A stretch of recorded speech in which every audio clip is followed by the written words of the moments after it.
Good afternoon students. Last लेक्चरनी अंदर આપણે આરએનએના પ્રત્યાંકન વિશે થોડી ઘણી ચર્ચા કરેલી હતી। તો આજે એક નવા ટોપિકની શરૂઆત કરવાની છે કે જેનું નામ છે આરએનએના પ્રકારો અને પ્રત્યાંકનની ક્રિયા।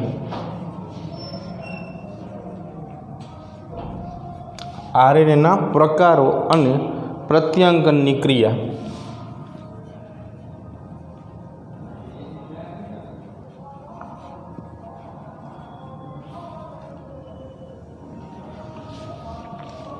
હવે સામાન્ય રીતે જ્યારે આપણે વાત કરીએ કે પ્રત્યાંકન ક્રિયા, તો આપણે જાણીએ છીએ કે પ્રત્યાંકનની પ્રક્રિયા એ કેવી પ્રક્રિયા છે? પ્રત્યાંકન કે જેની અંદરથી ડીએનએમાંથી આરએનએ બને છે, એટલે કે ડીએનએ ઉપરની માહિતી જે છે એ આરએનએમાં સ્થળાંતરિત થાય છે, અથવા તો ડીએનએ ઉપરની માહિતી આરએનએમાં આપણે દાખલ કરીએ છીએ। એટલે કે ઇન શોર્ટમાં ડીએનએમાંથી આરએનએ બનવાની પ્રક્રિયાને આપણે નામ આપતા હતા પ્રત્યાંકનની ક્રિયા, સેન્ટ્રલ ડોગ્મા અનુસાર। તો ડીએનએમાંથી એમઆરએનએ બનવાની પ્રક્રિયા પ્રત્યાંકનની ક્રિયા છે। એ પ્રક્રિયા ડિટેલમાં આપણે જોઈએ કે કેવી રીતે આ પ્રોસેસ થાય છે એ પહેલાં આપણે આરએનએના પ્રકારો સમજવા જરૂરી છે। તો આપણે જનરલી વાત કરેલી હતી કે જે આ કોષ છે એની અંદરનું જે કોષ કેન્દ્ર છે એ કોષ કેન્દ્રની અંદર જનીન દ્રવ્ય જે છે એ આવેલું છે। આવી રીતે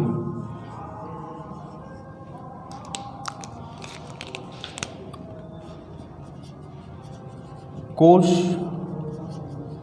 આ એનું કોષ કેન્દ્ર અને આ એની અંદર આવેલું જનીન દ્રવ્ય। તો જે જનીન દ્રવ્ય ડીએનએ સ્વરૂપમાં આવેલું છે એની આપણે જ્યારે વાત કરીએ છીએ, તો ડીએનએના સ્વરૂપની અંદર આવેલું જે જનીન દ્રવ્ય છે એ ડીએનએ જે છે એ સ્વયંજનનથી રૂપાંતરિત થાય છે। પછી આપણે લાસ્ટમાં જોયું તો કે પ્રત્યાંકનની ક્રિયા એવી પ્રક્રિયા છે કે જેમાં ડીએનએમાંથી આરએનએ બનશે। તો એ આરએનએ જે છે આપણે સમજાવેલું હતું કે કોષ કેન્દ્રમાં બને છે, પણ આગળની પ્રક્રિયા એટલે કે પ્રોટીન સંશ્લેષણની પ્રક્રિયા કરવા માટે આપણે પ્રોટીન સંશ્લેષણની પ્રક્રિયા જે છે એ કરવા માટે આપણે સામાન્ય રીતે એમાં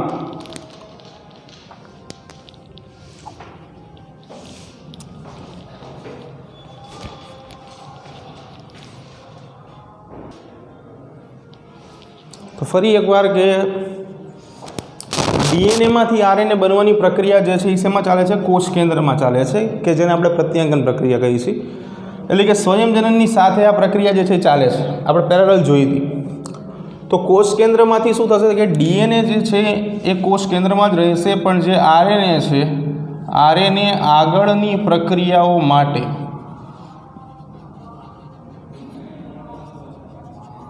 કોષના કોષરસમાં દાખલ થાય છે।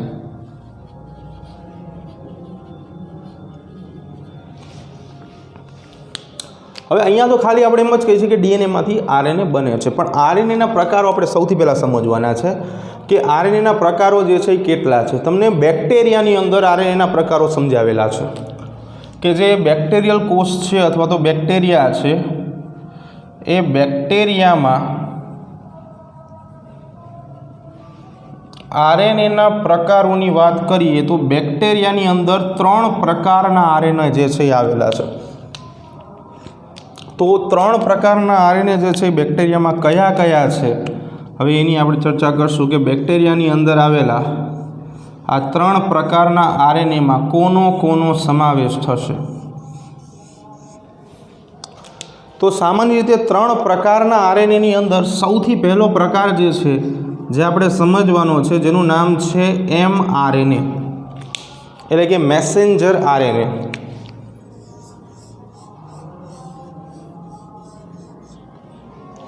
અહીંયા આપણે એના પૂરા નામ સમજશું, સામેની બાજુ કાર્ય પદ્ધતિ જોઈ લઈએ।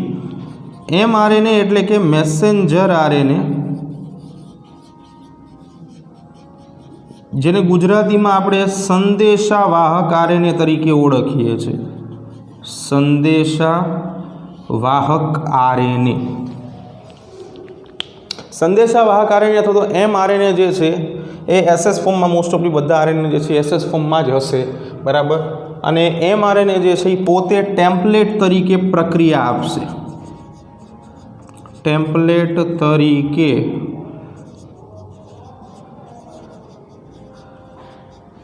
કાર્ય આપશે. બીજું કે બેક્ટેરિયાની અંદર આ જે 3 પ્રકારના આરએનએ છે, આ બધા જ આરએનએ પ્રોટીન સંશ્લેષણમાં ઉપયોગી છે.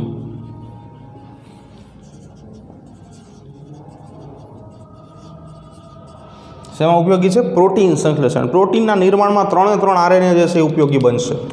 બીજા નંબર ઉપર આપણે વાત કરીએ તો એ છે ટીઆરએનએ, ટ્રાન્સફર આરએનએ અથવા તો વાહક આરએનએ તરીકે આપણે ઓળખીએ છીએ.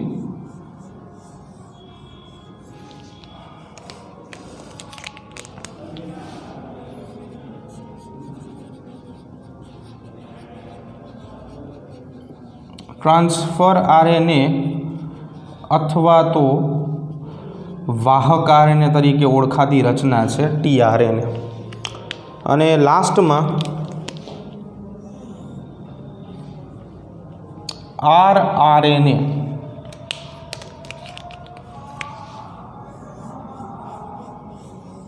કે જેનું નામ થશે રિબોઝોમલ આરએનએ, ગુજરાતી પણ અને અંગ્રેજી પણ. રિબોઝોમલ આરએનએ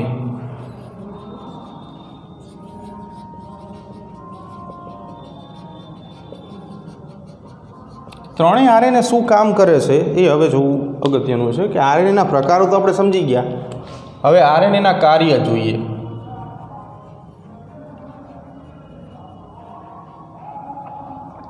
એમાં ફર્સ્ટ ઓફ ઓલ વાત કરીએ mRNAની, મેસેન્જર આરએનએ. તો એક કાર્ય તો આપણે ઓલરેડી લખી લીધું છે કે ટેમ્પલેટ તરીકે કાર્ય આપશે, બરાબર. તો ટેમ્પલેટ તરીકે જે કાર્ય આપે છે એનું બીજું કામ શું છે? તો એના નામ પ્રમાણે મેસેન્જર આરએનએ આ જે છે એ સંદેશાઓ આપવાનું કામ કરે છે. તો આ સંદેશાઓ કોને આપશે? તો કે સંદેશાઓ mRNA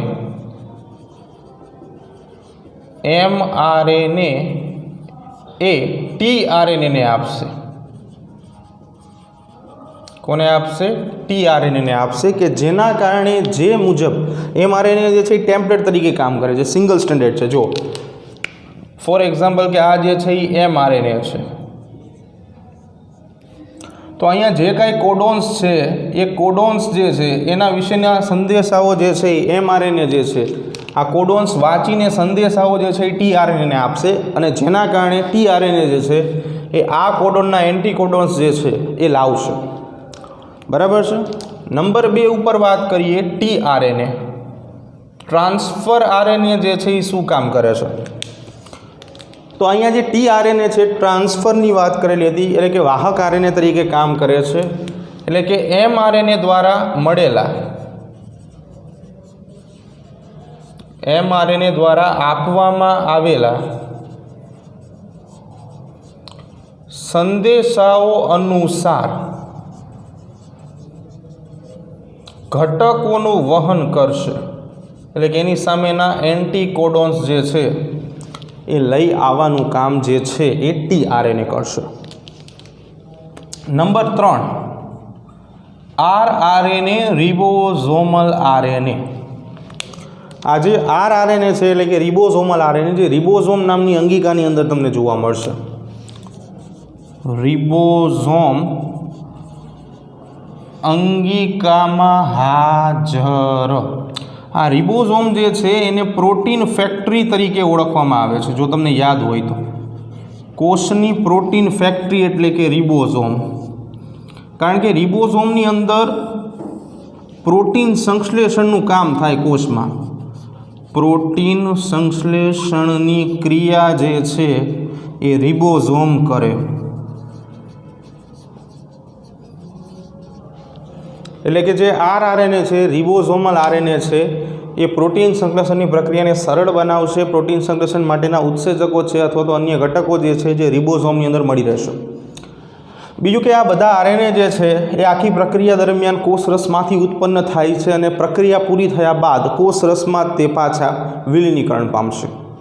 तो अत्यारे आपणे जोयुं कि आरएनएना प्रकारो अने प्रत्यांकननी क्रिया। तो खाली प्रत्यांकननी क्रिया आपणे नथी जोई, एनो सामान्य ख्याल मेळव्यो छे। अत्यारे आपणे खाली जोयुं छे आरएनएना प्रकारो के जे बेक्टेरियामां आवेला छे। बराबर।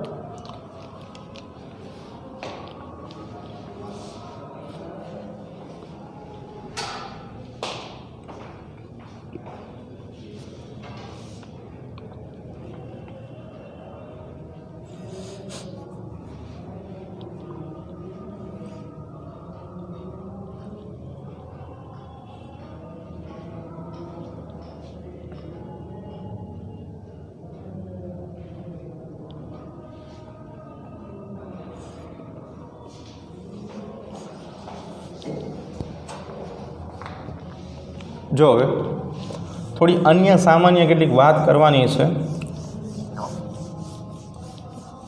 ए जेटला पण पॉइंट छे बधा आकृति परथी सरळताथी समजी शकाय, पण पहेला आपणे मुद्दाओ जे छे ने खास समजशुं, त्यारबाद आकृति द्वारा समजावशुं कि आखी प्रक्रिया जे छे केवी रीते थाय छे। तो हवे आपणे ए तो खबर पड़ी गई छे कि प्रत्यांकन बाद प्रोटीन संश्लेषणनी प्रक्रिया आवे कि जे दरमियान प्रोटीनનું સર્જન થશે અથવા તો પ્રોટીનનું નિર્માણ થાય કે જે કોષની અંદર ઉપયોગમાં આવશે ઉત્સેચકો બનાવવા માટે અથવા તો કોષના ઘટકો બનાવવા માટે।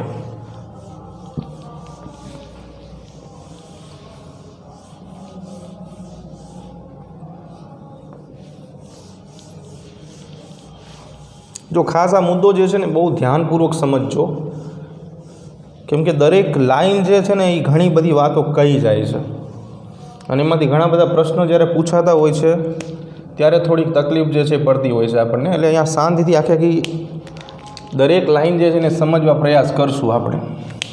તો ચાલો સૌથી પહેલાં હવે વાત કરીએ છીએ આપણે પ્રત્યાંકનની પ્રક્રિયા। તો બેક્ટેરિયાની અંદર આપણે પ્રત્યાંકન પ્રક્રિયાનો અભ્યાસ કરીએ છીએ। તો બેક્ટેરિયાની અંદર જે આપણે વાત કરેલી હતી ડીએનએ સ્વયંજનનમાં એક ઉત્સેચક વિશે જેનું નામ હતું ડીએનએ પોલિમરેઝ, કે જેના વિશે આપણે એવું કીધું હતું કે ન્યુક્લિયોટાઇડના નાના નાના ટુકડા જે છે એને જોડીને સળંગ આખી શૃંખલા બનાવે।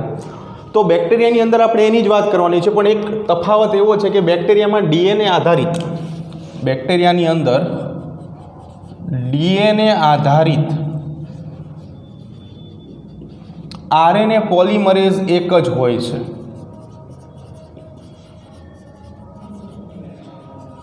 એટલે કે એ બંનેની અંદર કોઈ તફાવત જે છે એ તમને અહીંયા બેક્ટેરિયાની અંદર જોવા મળશે નહીં।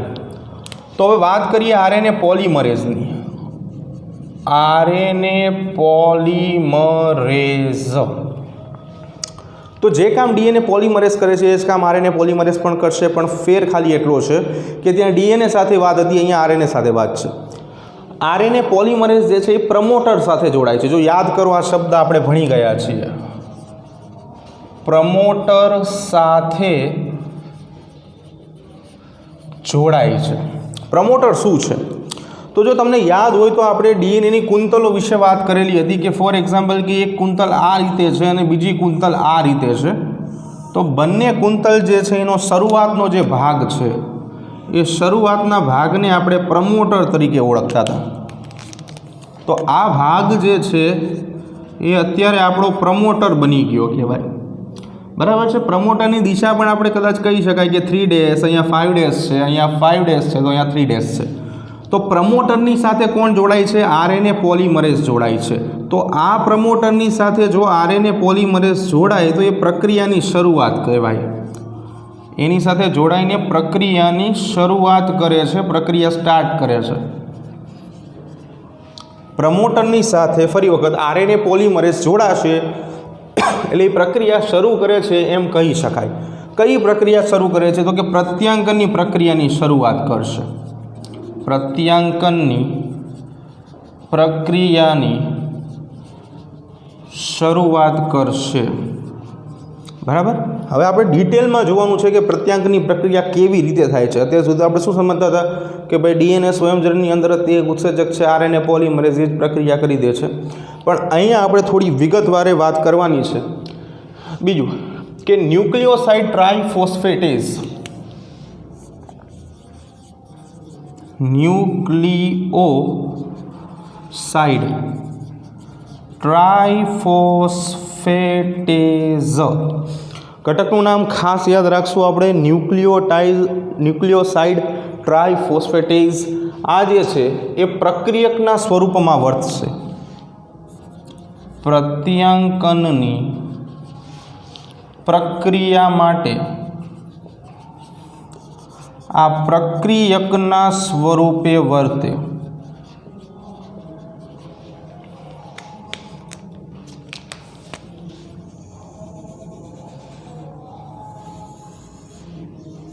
બરાબર. પ્રત્યાંકનની પ્રક્રિયા માટે પ્રક્રિયક સ્વરૂપે વર્તશે એટલે એનો ઉપયોગ કરીને આ ઘટકનું નિયમન કરી પોલિમરેઝ ઉત્સેચક આગળ કામ કરે છે. પોલિમરેઝ ઉત્સેચક આગળની પ્રક્રિયાઓ કરશે. જો સ્ટેપ બાય સ્ટેપ જ આપણે જોવાનું છે. સૌથી પહેલાં પ્રમોટર જે છે એની સાથે આરએનએ પોલિમરેઝ જોડાય છે તો એ સમયે ન્યુક્લિયોસાઇડ ટ્રાયફોસ્ફેટ જે છે એ પ્રત્યાંકનની પ્રક્રિયા માટે પ્રક્રિયક તરીકે સાબિત થશે. બરાબર. બીજું કે એ શું કરશે તો કે આગળ જઈને નિયમન કરીને પોલિમરાઇઝેશનની પ્રક્રિયા કરશે. બરાબર. પોલિમરેઝ ઉત્સેચકની સાથે કામ કરે એટલે આગળ જઈને પ્રક્રિયા થાય પોલિમરાઇઝેશન. તો આ ઉત્સેચક આગળ શું કામ કરે છે તો તે ખાસ કરીને કુંતલો જે છે ખોલવાની અથવા તો શૃંખલાઓ ખોલવાની ક્રિયા અને પ્રલંબનની ક્રિયામાં ઉપયોગી બનશે. બંને વિશે આપણે જોશું. પ્રલંબન પ્રક્રિયા વિશે એમાં ઉપયોગી બનશે. બે કામ કરશે. શૃંખલાઓ ખોલશે અથવા તો કુંતલ ખોલશે અને પ્રલંબનની પ્રક્રિયામાં ઉપયોગી જે છે એ થશે. ચાલો હવે અહીંયા આપણે શરૂઆતમાં વાત એવી કરી હતી કે ભાઈ પ્રમોટર સાથે આરએનએ પોલિમરેઝ જોડાય છે. હવે એનો એન્ડિંગ પોઈન્ટ જે આપણે જાણીએ છીએ કે એ સમાપ્તિ સ્થાન છે.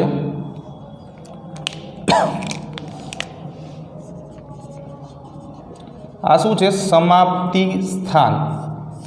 હવે અહીંયા એવું વિચારી લો કે પ્રમોટર જે છે એની સાથે આરએનએ પોલિમરેઝ જોડાયેલું છે. જો ફોર એક્ઝામ્પલ આપણે આમ સમજીએ કે આ એક કુંતલ છે mRNAની. આ બાજુએ આરએનએ પોલિમરેઝ જે છે ઉત્સેચક જોડાયેલો છે લાઈક ધીસ. આ બની ગયો આરએનએ પોલિમરેઝ. તો આ આરએનએ પોલિમરેઝ હવે આ દિશામાં આગળ વધશે. તો અત્યારે જોડાયેલો છે પ્રમોટર સાથે, પણ ધીમે ધીમે આગળ વધતો એ આરએનએ પોલિમરેઝ ઉત્સેચક હવે ક્યાં પહોંચી જશે તો કે હવે એ છેલ્લી સ્થાન ઉપર અથવા તો લાસ્ટ સાઇટ પર પહોંચશે.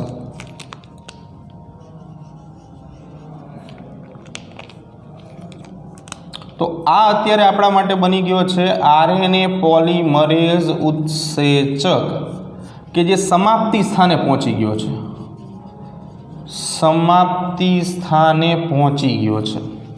તો જ્યારે આરએનએ પોલિમરેઝ ઉત્સેચક શરૂઆતથી પ્રક્રિયા આગળ વધારીને છેલ્લા સ્ટેજે પહોંચી જાય એટલે કે સમાપ્તિ સ્થાને પહોંચી જાય તો સમજો અહીંયા આપણે વાત કરેલી હતી કે જ્યારે આરએનએ પોલિમરેઝ પ્રમોટર સાથે જોડાય છે તો પ્રક્રિયાની શરૂઆત થાય છે. પણ આ જ આરએનએ પોલિમરેઝ જ્યારે એન્ડિંગ સાઇટ ઉપર અથવા તો એન્ડિંગ પોઈન્ટ ઉપર પહોંચી જાય છે તો સમાપ્તિ સ્થાને જ્યારે પહોંચે તો આપણે એમ કહી શકાય કે પ્રક્રિયા જે છે એ પૂર્ણ થાય. જો પ્રમોટર સાથે જોડાય તો પ્રક્રિયા શરૂ થાય છે. છેલ્લા ભાગ એટલે કે સમાપ્તિ સ્થાન જે છે એની સાથે જોડાય ત્યારે પ્રક્રિયા જે છે એ પૂરી થાય છે અથવા તો પ્રક્રિયા જે છે એ સમાપ્ત થાય છે. તો પ્રક્રિયા પૂર્ણ થાય ત્યારે આપણને નિપજ શું મળે છે?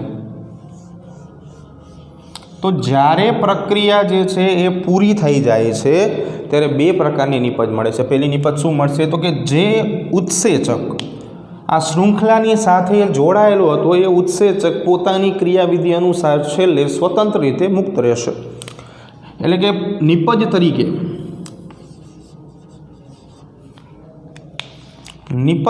અહીંયા શું મળશે એની વાત કરીએ આપણે. તો બે નિપજ જે છે એ પ્રાપ્ત થશે. એમાં પહેલી નિપજ જે છે એ છે આરએનએ પોલિમરેઝ ઉત્સેચક કે જે પ્રક્રિયા પૂરી થઈ ગયા બાદ સીધો મુક્ત થશે. બીજા નંબર ઉપર શું છે તો કે આરએનએ પોલિમરેઝનું કામ શું છે? નાના આરએનએના ઘટકોને જોડવાનું છે. તો નાના નાના આરએનએના ઘટકો જોડાઈ જાય તો શું મળે છેલ્લે આપણને? તો કે આરએનએની શૃંખલા જે છે અથવા તો આરએનએની કુંતલ જે છે એ પ્રાપ્ત થશે. તો આવી રીતે તમને 2 નિપજો પ્રાપ્ત થશે જ્યારે પ્રક્રિયા પૂર્ણ થઈ ગઈ છે ત્યારે, બરાબર છે, અથવા તો પ્રક્રિયા સમાપ્ત થઈ ગઈ છે એ સમયે.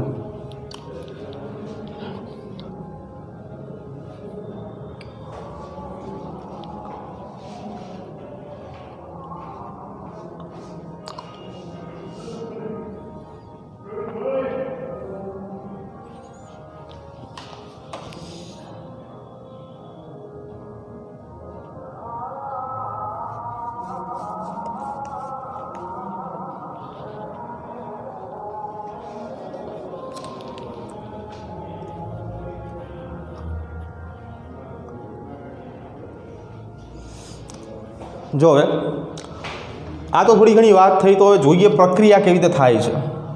તો એમાં આપણે એક વસ્તુ યાદ રાખવાની છે થોડીક, કે પ્રક્રિયાની અંદર કેટલાક કારકો જે છે એ કામ કરશે અને એમની ભૂમિકા જે છે એ બહુ જ અગત્યની છે. તો કયા કયા કારકો જે છે એ અહીંયા કામ કરશે અને એમની ભૂમિકાઓ શું છે એ હવે આપણે સમજવાનું છે. અહીંયા ખાલી આપણે વાત એવી કરી કે જ્યારે આરએનએ પોલિમરેઝ શરૂઆતના છેડે જોડાય છે, કે જેને આપણે પ્રમોટર કહીએ છીએ, એ પ્રમોટરથી પછી જેમ જેમ જેમ જેમ એ આગળ વધતો જાય અને સમાપ્તિ સ્થાને પહોંચી જાય, તો સમાપ્તિ સ્થાને પ્રક્રિયા પૂરી થઈ જાય છે અને આપણને 2 નિપજ મળે છે. એક તો આરએનએ પોલિમરેઝ ઉત્સેચક કે જે આપણે પ્રક્રિયામાં વાપરેલો હતો, અને બીજા નંબર ઉપર નવનિર્મિત આરએનએની શૃંખલા અથવા તો નવનિર્મિત આરએનએની કુંતલ. બરાબર, ચાલો તો હવે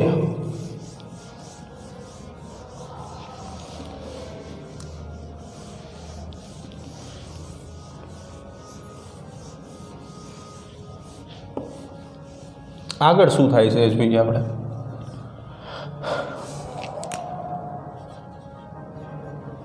જો કેટલાક કારકો વિશે આપણે વાત કરવાની છે.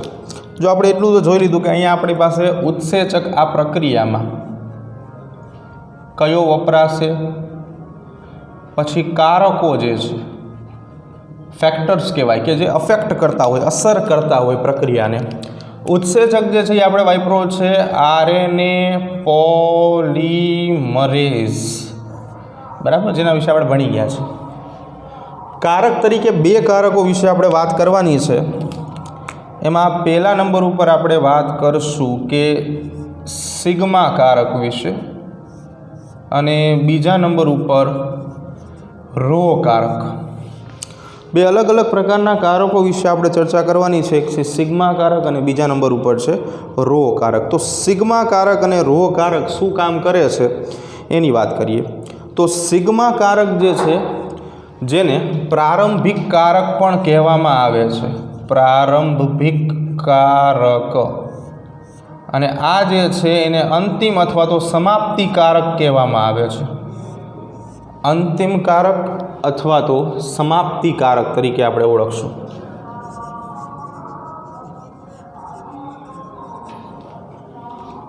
ચાલો, પ્રારંભિક કારક જે છે એનું કામ શું છે?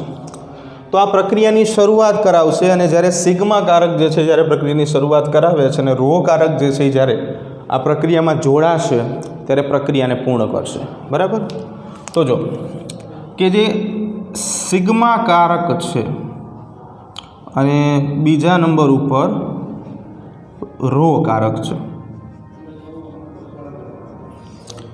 સિગ્મા કારક જે છે એ પ્રારંભિક કારક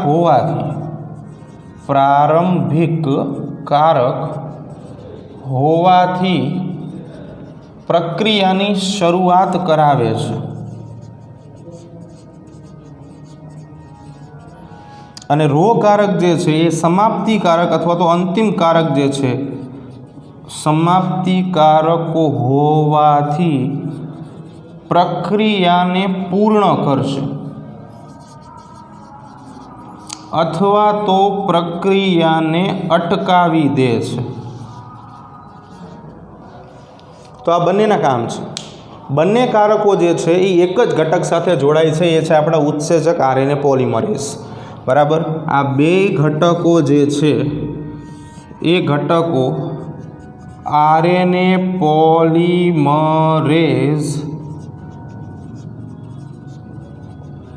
સાથે જોડાશે. એટલે આરએનએ પોલિમરેઝ એ ઘટક છે કે જે બે કારકોને પોતાની સાથે જોડશે. પણ એક વસ્તુ યાદ રાખવાની છે કે સિગ્મા કારક જ્યારે પણ જોડાશે ત્યારે પ્રારંભિક કારક હોવાના કારણે પ્રક્રિયાની શરૂઆત કરાવશે, પ્રક્રિયા આગળ વધારશે, પ્રત્યાંકનની વાત છે. પણ જેવો આરએનએ પોલિમરેઝની સાથે રો કારક જોડાણો તો પ્રક્રિયા જે છે આખી પૂરી થઈ જશે. જો આકૃતિ સાથે જોઈએ કે ફોર એક્ઝામ્પલ કે આ જે છે એક ડીએનએની કુંતલ છે, બરાબર. ડબલ સ્ટેન્ડર્ડ ડીએનએની કુંતલ જે છે અહીંયા આપણે દોરેલી છે, બરાબર. તો એનો શરૂઆતનો ભાગ જે છે કે જેને આપણે પ્રમોટર ભાગ કહીને છેલ્લા ભાગને સમાપ્તિ ભાગ કહીશું. તો અહીંયા આપણે આ ભાગ જે છે જેને આપણે પ્રમોટર તરીકે ઓળખશું અને આ જે છેલ્લો ભાગ છે એને સમાપ્તિ સ્થાન અથવા તો સમાપ્તિ ભાગ તરીકે ઓળખશું. ચાલો, પ્રમોટરે આવી ગયું, સમાપ્તિ સ્થાને આવી ગયું, બરાબર છે. તો કેવા શું માગે છે અહીંયા? બીજી એક નાની એવી પ્રક્રિયાથી સમજાવું કે જે આ લૂપ છે ડીએનએની, બરાબર, કુંતલ છે પહોળી થઈ ગઈ છે, તો એને તમને દર્શાવીને સમજાવું કે ફોર એક્ઝામ્પલ કે આવી રીતે કુંતલ જે છે એ પહોળી થઈ ગઈ છે લાઈક ધીસ. તો અહીંયા શું થાય છે? જો ઓલરેડી અહીંયા શું છે કે નાઇટ્રોજન બેઝ પેર જે છે એ આવેલા છે, પણ અહીંયા કુંતલ છૂટી પડી ગઈ છે. એના કારણે બંને કુંતલના જે બેઝ પેર, આ રીતે જો બેઝ પેર હતા કદાચ બે આંગળીની છે, હવે કુંતલને આપણે છૂટી કરી નાખી છે, તો એક બેઝ પેર જે એક કુંતલ જે છે એ અન્ય બેઝ પેર ધરાવે છે અને બીજી કુંતલ જે છે એના પૂરક બેઝ પેર ધરાવે છે. તો સેમ ટુ સેમ પ્રોસેસ કે અહીંયા જે બેઝ પેર હશે લાઈક ધીસ, એવા એના પૂરક બેઝ પેર અહીંયા હશે. આ જે નાના નાના લાઈન કરીને બતાવું છું એ શું છે? બેઝ પેર છે કે જે કુંતલ જ્યારે ભેગી હતી ત્યારે બંને જોડાયેલા હતા, બરાબર છે. ઓકે, તો અહીંયા શું થાય છે? તો કે પ્રત્યાંકનની પ્રક્રિયા કરાવે છે. પ્રત્યાંકનની અહીંયા શું થશે? પ્રક્રિયા થશે. અને પ્રત્યાંકનની પ્રક્રિયાના કારણે અહીંયાથી આવો એક ટુકડો બને,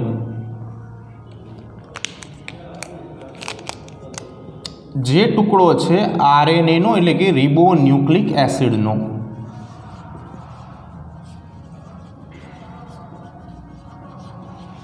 ટુકડો શેનો બન્યો? રિબોન્યુક્લિક એસિડનો. પણ કઈ પ્રક્રિયા દ્વારા?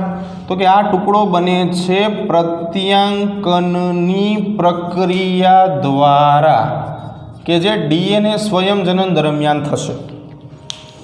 પડશે ખબર? તો વિચારો કે એક ટુકડો જે છે આપણે એવું વિચાર્યું કે આ કદાચ લૂપ હતી એની અંદર બન્યો, તો એવી તો આપણી પાસે ઘણી બધી લૂપ છે.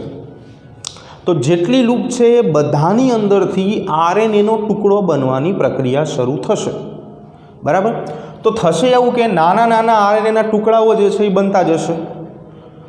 તો હવે આપણે જે મુજબ વાત કરેલી હતી કે ઉદાહરણ તરીકે આ લૂપમાં એક ટુકડો બન્યો, આમાં એક બીજો બન્યો, આમાં ત્રીજો, આમાં ચોથો, આમાં પાંચમો, એમ કરતાં કરતાં ટુકડા બનતા જ ગયા. પણ દરેક ટુકડા કેવા છે? બહુ જ નાના નાના છે. આપણે જ્યારે વાત કરીએ છીએ પ્રોટીન સંશ્લેષણની, તો એમાં એમઆરએનએ જે છે એને આપણે ટેમ્પલેટ સ્વરૂપે વાપરવાનું છે. તો એ લાંબો તંતુ સ્વરૂપે હોવો જરૂરી છે. તો આવા નાના નાના ટુકડાઓ જે છે એ પ્રક્રિયા શરૂ કરી ભેગી પૂરી કરી નાખશે, બરાબર છે. તો એવી રીતે એને લાંબા ટુકડા સ્વરૂપે કન્વર્ટ કરવા માટે આપણે જરૂર પડશે ઉત્સેચક આરએનએ પોલિમરેઝની. તો આરએનએ પોલિમરેઝ એ એવો ઉત્સેચક છે કે જે આ નાના નાના ટુકડાઓને જોડીને એક લાંબી સળંગ શૃંખલા બનાવી શકશે. એટલા માટે હવે આપણે આની સાથે એટલે કે પ્રમોટરની સાથે આરએનએ પોલિમરેઝને જોડી છીએ, કે જે લખાણમાં આપણે સમજ્યા હતા કે આરએનએ પોલિમરેઝ જો પ્રમોટર સાથે જોડાય તો પ્રક્રિયા શરૂ થશે. બસ આ એનું કારણ છે. તે આમ જ તો આપણે જોડીને પ્રક્રિયા પૂરી નહોતા કરતા, પણ અહીંયા આકૃતિમાં સમજવાનું હતું એટલા માટે આપણે શરૂઆતમાં લખાયું. તો સેમ ટુ સેમ સૌથી પહેલાં આપણે જોડીશું આ લૂપની સાથે આરએનએ પોલિમરેઝ ઉત્સેચકને. તો જુઓ કે ફોર એક્ઝામ્પલ કે આવી રીતે અહીંયા ઉત્સેચક જોડાય છે, બ્લુ કલરથી મેં દર્શાવ્યું છે કે જે છે આરએનએ પોલિમરેઝ ઉત્સેચક.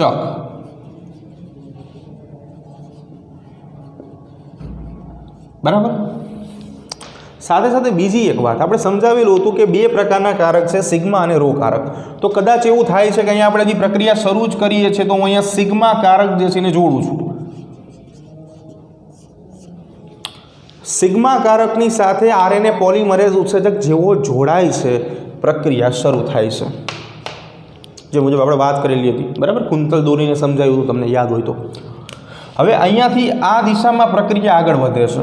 એટલે કે આરએનએ પોલિમરેઝ જે છે આ લૂપને છોડીને પછી અહીંયા જશે, અહીંયા જશે, અહીંયા જશે, અહીંયા જશે, એમ કરતાં કરતાં છેલ્લે સમાપ્તિ સ્થાન સુધી પહોંચી જશે. હવે શું થાય છે? તો આ લૂપ છે આપણી, આ ડીએનએની કુંતલ છે,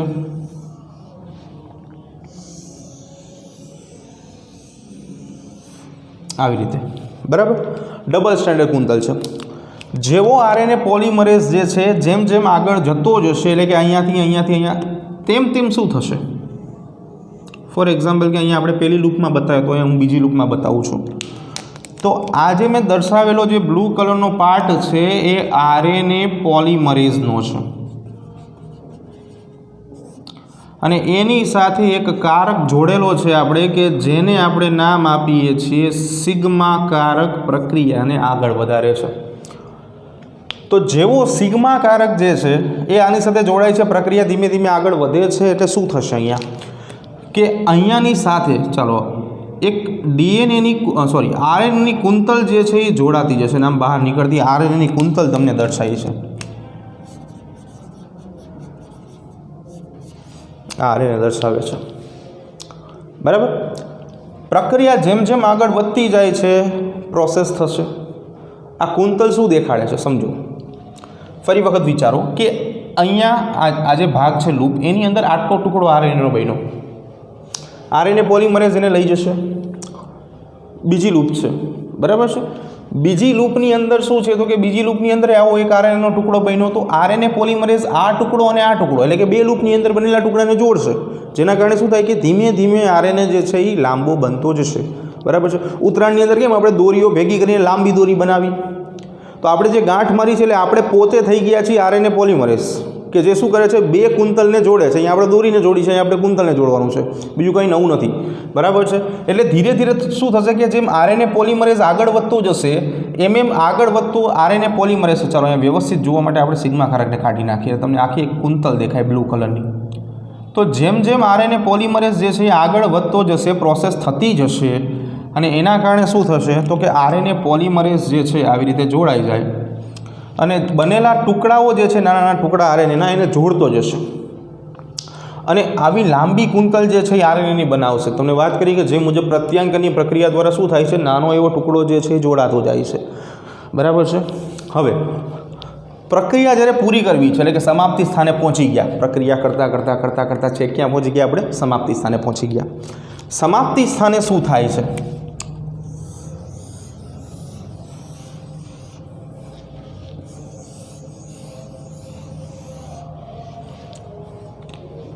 તો સમાપ્તિ સ્થાને આપણો આરએનએ પોલિમરેઝ આરએનએ પોલિમરેઝ આવી લાંબી આરએનએની શૃંખલા તૈયાર કરી નાખશે. કેમ કે એટલીસ્ટ આપણી પાસે આટલા બધા લૂપ છે તો દરેકની અંદર આ એક પ્રોસેસ થશે અને આ એક પ્રોસેસ થશે એટલે એના કારણે આરએનએનો ટુકડો જે છે એ છૂટો પડશે, બરાબર છે. તો એ આરએનએનો છૂટો પડેલો જે ટુકડો છે જે પ્રત્યાંકનની પ્રક્રિયા દ્વારા છૂટો પડ્યો છે, એ પ્રત્યાંકનની પ્રક્રિયા દ્વારા છૂટો પડેલો આરએનએનો ટુકડો જે છે એ પોલિમરેઝની મદદથી જોડાતો જશે અને લાંબી આરએનએની શૃંખલા બનાવશે. આ બેની આરએનએ, આ બેનો આરએનએ પોલિમરેઝ.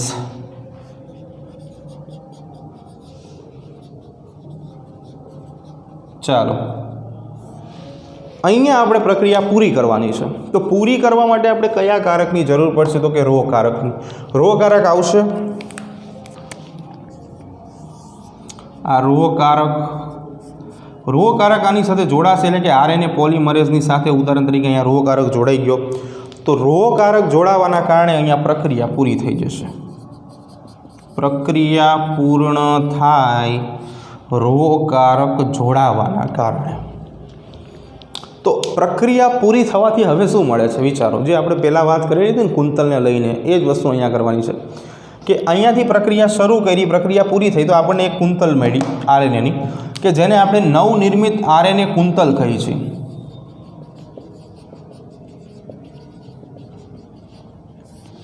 હવે આ નવનિર્મિત આરએનએ કુંતલ સિવાય આપણો ઉત્સેચક તો અકબંધ રીતે બહાર આવી જશે, અણનમ રીતે, બરાબર, નોટ આઉટ રહેશે. કોઈ પણ પ્રક્રિયા જે છે એની અંદર પ્રક્રિયા કરીને છૂટો પડી જશે. તો એ આરએનએ પોલિમરેઝ ઉત્સેચક જે છે એ છૂટો પડી જશે. તો ઇન શોર્ટમાં આપણને બે વસ્તુ મળશે. પ્રક્રિયા પૂરી થવા બાદ આરએનએ પોલિમરેઝ અને નવનિર્મિત આરએનએની કુંતલ. ફરી એકવાર જોઈ લઈએ જે મુજબ આપણે વાત કરેલી હતી આગળ પણ કે આવી એક કુંતલ છે, બરાબર છે, અને આ એનો પ્રમોટરનો ભાગ છે અને આ જે છે એ સમાપ્તિ સ્થાન છે. શરૂઆતમાં જ આપણે વાત કરી હતી આના વિશે, તમને યાદ જ હશે. પ્રમોટરની સાથે આરએનએ પોલિમરેઝ ઉત્સેચક જે છે જોડાય છે, બરાબર. તો આ આરએનએ પોલિમરેઝ જે છે, આરએનએ પોલિમરેઝ એ ધીરે ધીરે ધીરે કરતો આગળ વધતો જાય છે અને જ્યારે આ આરએનએ પોલિમરેઝ ઉત્સેચક જે છે એ સમાપ્તિ સ્થાને પહોંચી જશે, તો સમાપ્તિ સ્થાને પહોંચ્યા બાદ આ આરએનએ પોલિમરેઝ ઉત્સેચક છૂટો પડે છે અને નવી આરએનએની શૃંખલા જે છે એ બનાવશે. રેડી?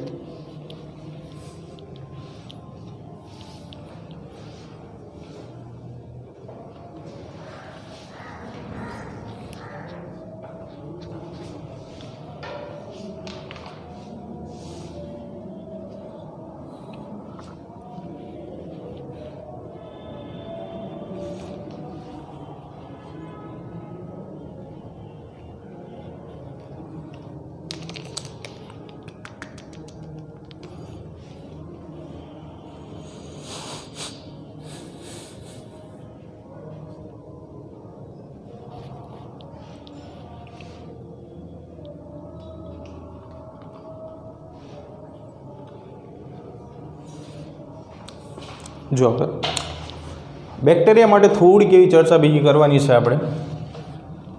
અત્યારે આપણી પાસે ખાલી આરએનએની કુંતલ છે, પણ આ આરએનએની કુંતલ જે છે કંઈ સીધી પ્રોટીન સંશ્લેષણની પ્રક્રિયા નહીં દર્શાવે. એને હજી પણ આપણે 2 પ્રોસેસમાંથી પાસ આઉટ કરવી પડશે, પછી એ પ્રોટીન સંશ્લેષણની પ્રક્રિયા દર્શાવશે. પણ એ પહેલાં આપણે એક બીજો ટૉપિક સમજવાનો છે કે બેક્ટેરિયાની અંદર આવું બધું કેવી રીતે થઈ શકે છે. ખાલી યાદ એટલું જ રાખવાનું છે કે આરએનએ પોલિમરેઝ જે છે એ આરએનએ પોલિમરેઝ પ્રમોટરથી જોડાશે, આગળ પ્રક્રિયા કરશે. જ્યારે પ્રક્રિયા શરૂ કરવાની હોય ત્યારે સિગ્મા કારક યુઝ થશે અને પ્રક્રિયા પૂરી કરવાની હોય ત્યારે રો કારક યુઝ થશે, બરાબર છે. અને એના કારણે પ્રક્રિયા પૂરી થશે. પ્રક્રિયા પૂરી થઈ ગયા બાદ આપણને મુખ્ય 2 નિપજ મળશે, નવનિર્મિત આરએનએની કુંતલ અને બીજા નંબર ઉપર આપણે વાપરેલો ઉત્સેચક આરએનએ પોલિમરેઝ. જો એક જ વખત જોયાથી અને એક જ વખત ભણવાથી આ બધી વસ્તુ જે છે એ આવડતી નથી. થોડું ઘણું આપણે પણ પ્રયાસ કરવો પડે, લખીને થોડું તૈયાર કરવું પડે તો જીનેટિક્સ જે છે એ સરળતાથી સમજાશે અને માર્ક પણ ઇઝીલી આવશે. એવું લાગે તો 1-2 વખત વિડીયો જોઈ શકો છો, અત્યારે તમારી પાસે સુવિધાઓ છે. ચાલો તો હવે બેક્ટેરિયાની અંદર વાત કરીએ કે બેક્ટેરિયામાં એમઆરએનએના નિર્માણની પ્રક્રિયા.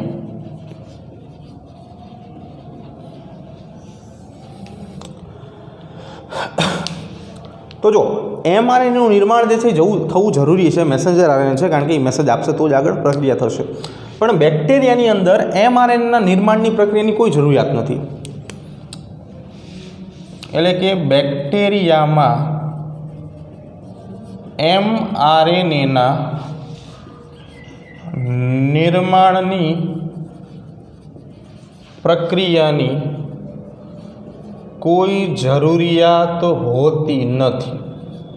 એટલે કે ઇન શોર્ટ એમઆરએનએ જે છે એનું સર્જન બેક્ટેરિયામાં ન થાય તો પણ વાંધો આવતો નથી. તથા પ્રત્યાંકન અને ભાષાંતરણ એક જ ખંડ દ્વારા થાય છે. તથા બેક્ટેરિયામાં પ્રત્યાંકન અને ભાષાંતરણ એક જ ખંડ દ્વારા થશે. જનરલી સુકોષ કેન્દ્રી સજીવોની અંદર આ જે ભાગ છે એમાં જુદાપણું હોય છે. એક જ ખંડ એટલે કે એક જ ટુકડો જે છે શૃંખલાનો કે કુંતલનો, એના દ્વારા તે પ્રત્યાંકન અને ભાષાંતરણની પ્રક્રિયા જે છે એ થશે. તો એનું કારણ એવું છે કે બેક્ટેરિયાની અંદર શું છે કે કોષરસ અને કોષ કેન્દ્ર જુદા નથી. એટલે કે બેક્ટેરિયામાં કોષરસ અને કોષ કેન્દ્ર જુદા જુદા હોતા નથી. વાત આપણે આદિ કોષ કેન્દ્રી સજીવોની કરી છે, એટલે આ પ્રશ્ન જે છે એ રહેશે. બીજું કે ઘણીવાર પ્રત્યાંકન પૂર્ણ થયા પહેલાં જ બેક્ટેરિયામાં ઘણી વખત પ્રત્યાંકનની પ્રક્રિયા પૂર્ણ થયા પહેલાં જ ભાષાંતરણની પ્રક્રિયા શરૂ થઈ જાય છે. પહેલાં જ ભાષાંતરણની પ્રક્રિયા શરૂ થઈ જાય છે. એટલે કે ખૂબ જ સામાન્ય પ્રકારની પ્રણાલીની અંદરથી આપણે પ્રોસેસ કરતા હોઈએ છીએ. કેવા શું માગે છે? પ્રત્યાંકન પૂર્ણ થયા પહેલાં જ ભાષાંતરણ શરૂ થઈ જાય છે. તો જો સિમ્પલ મેથડ છે, અકોર્ડિંગ ટુ સેન્ટ્રલ ડોગમાં જ્યારે આપણે વાત કરતા હોઈએ છીએ, સેન્ટ્રલ ડોગમાં, તો સેન્ટ્રલ ડોગમાં અનુસાર આપણે એવું જોયું હતું કે ડીએનએની અંદરથી ભાઈ એમઆરએનએ બની જાય અને એમઆરએનએમાંથી પ્રોટીન બની જાય. તો ડીએનએ જે છે એ ડીએનએમાં કન્વર્ટ ક્યારે થાય? સ્વયંજનનની પ્રક્રિયા જ્યારે થાય ત્યારે થાય. પછી અહીંયા પ્રત્યાંકનની પ્રક્રિયા થાય અને પછી શું થાય? અહીંયા ભાષાંતરણની પ્રક્રિયા થાય. તો આવું આપણે સેન્ટ્રલ ડોગમાની અંદર ભણી ગયા છીએ, બરાબર છે. હવે બેક્ટેરિયામાં શું છે? તો કે થોડી વેરાયટી જે છે આની અંદર જોવા મળે છે. બેક્ટેરિયાની અંદર સામાન્ય રીતે તમે વિચારો તો જે મુજબ આપણે વાત કરી કે એમઆરએનએના નિર્માણની કોઈ જરૂરિયાત રહેતી નથી. જો ડીએનએમાંથી એમઆરએનએ ન બને તો પ્રોટીન બની શકે નહીં, એવું આપણે સેન્ટ્રલ ડોગમા અનુસાર જોયું. બીજું કે પ્રત્યાંકન અને ભાષાંતરણ એક જ ખંડ દ્વારા થાય છે. આ બહુ મોટી લાઈન છે. જો પ્રત્યાંકન ડીએનએની અંદર થાય અને ભાષાંતરણ એમઆરએનએમાં થાય, પણ બેક્ટેરિયામાં પ્રત્યાંકન અને ભાષાંતરણ બંને એક જ ખંડ દ્વારા થશે, બરાબર છે. આ ખાસ યાદ રાખવા જેવો મુદ્દો છે કે બેક્ટેરિયાની અંદર પ્રત્યાંકન અને ભાષાંતરણની પ્રક્રિયા માત્ર ને માત્ર એક ખંડ દ્વારા થશે. બીજું કે બેક્ટેરિયામાં ઘણી વખત શું થાય કે પ્રત્યાંકન હજી પૂરું પણ ન થયું હોય અને એની પહેલાં ભાષાંતરણની પ્રક્રિયા શરૂ થઈ જાય છે. તો પ્રશ્ન થાય કે કેમ આવું થાય? ઉપર જવાબ છે, પ્રત્યાંકન અને ભાષાંતરણ એક જ ખંડ દ્વારા થાય છે એટલા માટે બેક્ટેરિયાને રાહ નહીં જોવી પડે કે પ્રત્યાંકનની પ્રક્રિયા ક્યારે પૂરી થાય છે અને પછી અમે ભાષાંતરણ કરી, બરાબર. કેમ કે એક જ ખંડ છે, પ્રત્યાંકન ભલે પૂરું નથી થયું પણ ભાષાંતરણની પ્રિપેરેશન જે છે તૈયારી ચાલુ કરી શકાય, બરાબર. તો આપણે ટૉપિક હજી અડધો જ જોયો છે. બાકીનો ટૉપિક જે છે એ આપણે નેક્સ્ટ લેક્ચરમાં આવતીકાલે જોઈશું, બરાબર છે. તો આજે આપણે આપણો લેક્ચર અહીંયા જ પૂરો કરીશું.